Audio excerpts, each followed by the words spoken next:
But then he goes on, this is back to Pastor T. He says, in Holland, though abortion is legal, the abortion rate is extremely low, while in Orthodox Greece and Russia, it is very high. There are several reasons for it being low here in Holland. Number one, there's a good sex education curriculum in the schools. One consequence of this is that there's a much lower rate of unintended pregnancies than in the U.S. Number two, there is strong and effective social support, economic, medical, and housing for women who, without such support, might well see no alternative but abortion. And number three, last but not least, the pro-life movement there is really pro-life, not simply anti-abortion. It doesn't aim at shocking anyone, nor does it engage in scolding, but rather puts its stress on caring support and encouragement of women who may be seriously considering abortion. The group in Holland has the initials VBOK, which means the Society for the Protection of Unborn Children. VBOK posters are regularly displayed at train stations, bus and tram stops throughout the country.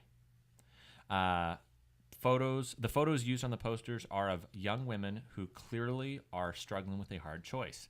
The images always strike a note of compassion. The text is always the same. The headline on top is, "An unwished for pregnancy. What now?" The text at the bottom is, "There is help for both the mother and child." It's awesome. Now, in looking at that, one, I have absolutely no statistics to refute his claim, but he has not presented much for that those are the exact reasons that there is a low rate, and he hasn't given his sources there. But just to look at that, just disregarding sex education at the moment, he's given some good points on some things that I think pro-lifers actually need to really think about. I agree. And that we have been doing in different areas. The poster you just described, I have seen, like literally exact replicas in English going down the highway. Yeah. There are posters exactly like that of, you're pregnant, what now? But the part that got me is the image of the pro-life movement being socially supportive, the image of helping the mothers, the type of work that crisis pregnancy centers do. That's not the image that's portrayed of us in the media, but that doesn't mean that we're not doing that here. But that's definitely something that we need to put forward. Well, and let me respond to what you said, but let me just real quick finish this so I can put this piece of paper down. Sorry. No, it's okay. After it says there's help for both mother and child, it says, and then a free phone number one can call any hour of the day or night. I have no doubt these posters have saved many lives of unborn children and also saved many mothers from a lifetime of profound regret and depression. So it's interesting. He goes on to say, perhaps there is something that Americans can learn from the Dutch model. So I think it's very interesting. Again, Pastor T, I don't want to be, or former Pastor T, I don't want to be in any way glib or flippant about any of our answers, even though we maybe are trying to be a little bit funny too. At the same time, I think that unfortunately, this, in my opinion, this seems to happen very often in America with people that I talk to that are maybe kind of on the periphery of the pro-life issue. They're not involved in it on a day-to-day basis, or they're not involved in it even in a semi-heavy way. Not to say that they're not passionately pro-life themselves, but if they're not involved. These, to me, these comments here are a lot of the common arguments that you get from people that don't really know everything that the pro-life movement in America is doing. Right. And I think that's Excellent unfortunate. point.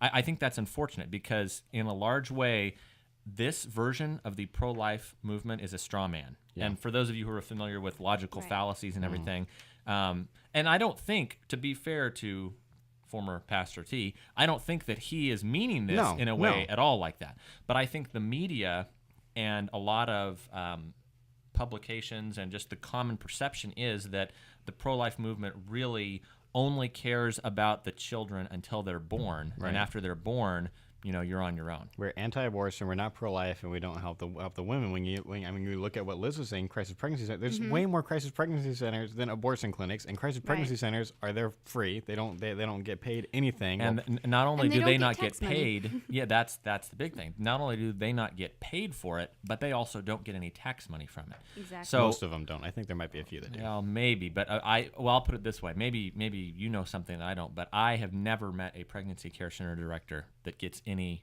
state or federal funding. And so I guess I chuckled when I saw the end where it's like, maybe Americans should do what they're doing in Holland. It's like, okay, there's these, billboards and Google Right. ads and things that are very, very similar. They use a sad-looking woman or a compassionate woman and say, hey, pregnant, scared, need help.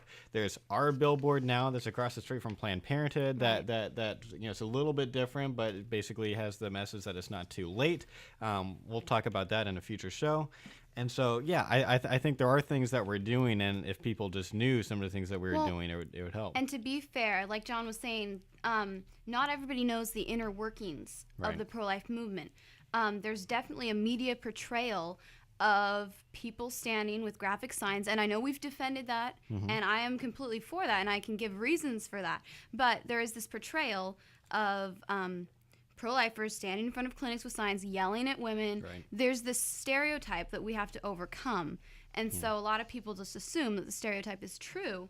Right. And when they're given an example of what Holland is is doing here, they think, oh, what a great idea, we should be doing that. They don't realize we are. Right.